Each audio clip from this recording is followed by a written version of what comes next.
opposite pole of matter. The first aspect, or the will to exist, is governed by the law of synthesis, and the activities of the cosmic entities who are its embodiments, are governed by the law of enforced unity, and of essential homogeneity. It is the law that eventually comes into play after spirit and matter are blending, and adapting themselves each to each. It governs the eventual synthesis of self with self, and finally with the all-self, and also of essence with essence in contradistinction to the synthesis of matter and spirit. It demonstrates as 1. Abstraction, 2. Spiritual liberation, 3. Destruction of form through the withdrawal of spirit, the destroyer aspect, 4. Absolute homogeneity and absolute essential unity, 5. Progressive forward motion. Thus can be seen the wonderful synthesis brought about by the evolutionary working of these three cosmic laws, each of them embodying the mode of work of certain cosmic entities or existences. The final two will be taken up in their right place. Now we will touch but briefly upon the law of matter, that of economy. This is the law that lies back of what has been mistakenly called the fall, by religious writers, by which is defined in reality the involutionary process, cosmically considered. It led to a sevenfold differentiation in the matter of the system. Just as the law of attraction led to the sevenfold psychic differentiation of the sons of mind, and the law of synthesis results in the sevenfold perfection of the same Manasaputras, so we have an interesting connection between the seven planes, or the seven grades of matter. The seven heavenly men, the seven divine Manasaputras, or the seven types of wisdom love. The seven qualities of wisdom, which are produced by the cosmic entities, the Kumaras by the aid of knowledge through the medium of matter. This law of economy has several subsidiary laws, which govern its effects on the different grades of matter. As said before, this is the law swept into action by the sounds as uttered by the Logos. The sacred word, or the uttered sound of the Creator, exists in different forms, and though in reality, but one word, has several syllables. The syllables all together form a solar phrase. Separated they form certain words of power, producing different effects. 94 Cosmos. The various forms that are observed from a molecule of salt crystal to the wonderfully complex organism of the human body are all the structures of the great cosmic geometrizer known as Viswakarma, the Deva Carpenter in our Puranic writings. The revealed Veda, whose function is to trace out the cosmos from one basic sound substance symbolized as Om, necessarily split itself into a primal three, a subsequent 7 vowels and then into 7 notes and then into 7 combinations of the 7 notes on the basic 3 and then into hymns. All these falling into the material field of the consonants, gradually produce the manifested crystallized forms which are collectively taken as the universe. The world to a thinker is the magic motion produced by the Orphean singer, or the Hindu Saraswati. In the Vishnu Purana, second part, you will see that the power that resides in the sun, is represented as the three-sided Vedic power, that the power as Rik creates, as Yajus preserves and as Sama destroys. Rik is therefore the creative song of the Devas in the Sunday. Yajus the song of preservation, and Sama the song of destruction of the Devas in the sun, and construction of the Devas in the moon.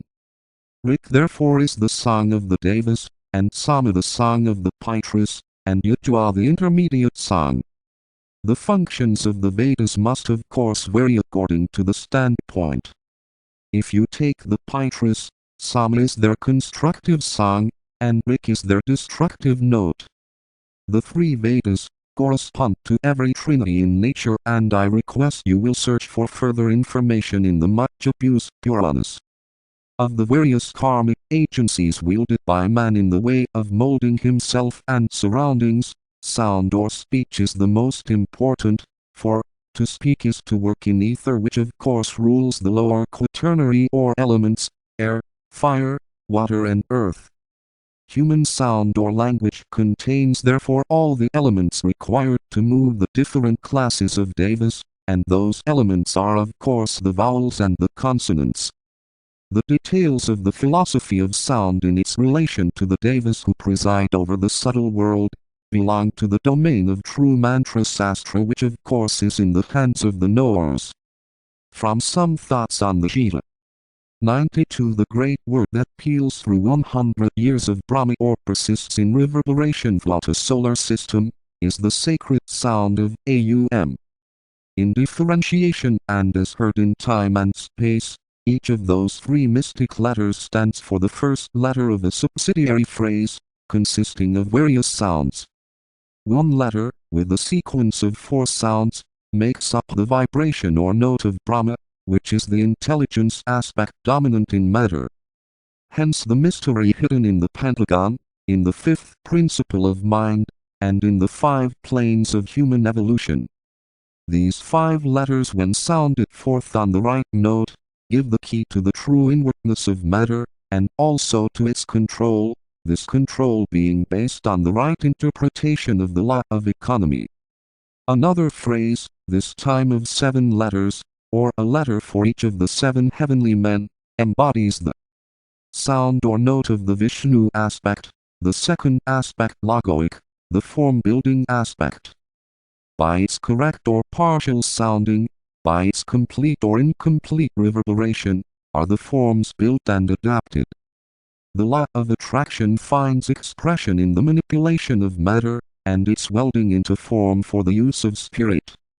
Then the third word or phrase is added to the other 2, completing the entire word logoic and producing consummation. It is a word of 9 letters, making therefore the 21 sounds, 5 plus 7 plus 9, of this solar system. The final 9 sounds produce spiritual synthesis, and the dissociation of the spirit from the form. We have a correspondence in the 9 initiations, each initiation marking a more perfect union of the self with the all-self, and a further liberation from the trammels of matter. When the sense of hearing on all planes is perfected, which is brought about by the law of economy rightly understood, these 3 great words or phrases will be known. The knower will utter them in his own true key, thus blending his own sound with the entire volume of vibration, and thereby achieving sudden realization of his essential identity with those who utter the words.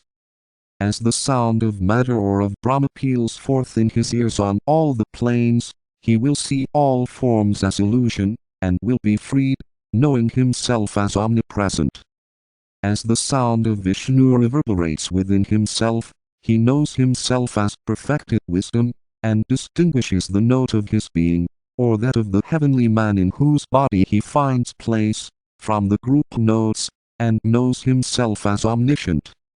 As the note of the first or Mahava aspect follows upon the other 2, he realizes himself as pure spirit, and on the consummation of the chord is merged in the self, or the source from which he came. Mind is not, matter is not, and naught is left but the self merged in the ocean of the self. At each stage of relative attainment, one of the laws comes into sway, first the law of matter, then the law of groups, to be succeeded by the law of spirit and of liberation. The subsidiary laws under the law of economy, are 4 in number, dealing with the lower quaternary: 1. The law of vibration, dealing with the keynote or measure of the matter of each plane. By knowledge of this law the material of any plane in its 7 divisions can be controlled. 2. The law of adaptation, is the law governing the rotary movement of any atom on every plane and subplane. 3. The law of repulsion, governs that relationship between atoms, which results in their non-attachment and in their complete freedom from each other. It also keeps them rotating at fixed points from the globe, or sphere of opposite polarity. 4. The law of friction, governs the heat aspect of any atom, the radiation of an atom, and the effect of that radiation on any other atom. Every atom of matter can be studied in 4 aspects, and is governed by one or other, or all of the four above-mentioned laws. A. An atom vibrates to a certain measure. B. It rotates at a certain speed. C. It acts and reacts upon its environing atoms. D. It adds its quota to the general heat of the atomic system, whatever that may be. These general rules, relating to atomic bodies, can be extended not only to the atoms of the physical plane, but to all spheroidal bodies within the system, and including the system also, regarding it as a cosmic atom. The tiny atom of the physical plane, a plane itself, a planet, and a solar system all evolve under these rules, and all are governed by the law of economy in one of its four aspects. It might be added in closing, that this law is one that initiates have to master before they can achieve liberation. They have to learn to manipulate matter, and to work with energy, or force in matter under this law. They have to utilize matter and energy in order to achieve the liberation of spirit, and to bring to fruition the purposes of the Logos in the evolutionary process. Section 2 Solar Fire, the Fire of Mind. Division A. Manas or Mind, and its nature. Division B. Manas as a cosmic, systemic and human factor. Division C. The egoic ray and solar fire. Division D. Thought elementals, and fire elementals. Division E. Motion on the plane of mind. Division F. The law of attraction. Introductory questions 1. What is the relation of the sun to the sun? 2. What is evolution, and how does it proceed? 3. Why is the solar system evolving along the lines of duality? 4. What is consciousness and what is its place in the scheme? 5. Is there a direct analogy between a system, a planet, man and an atom? 6. What is the mind aspect? Who are the Manasaputras? 7.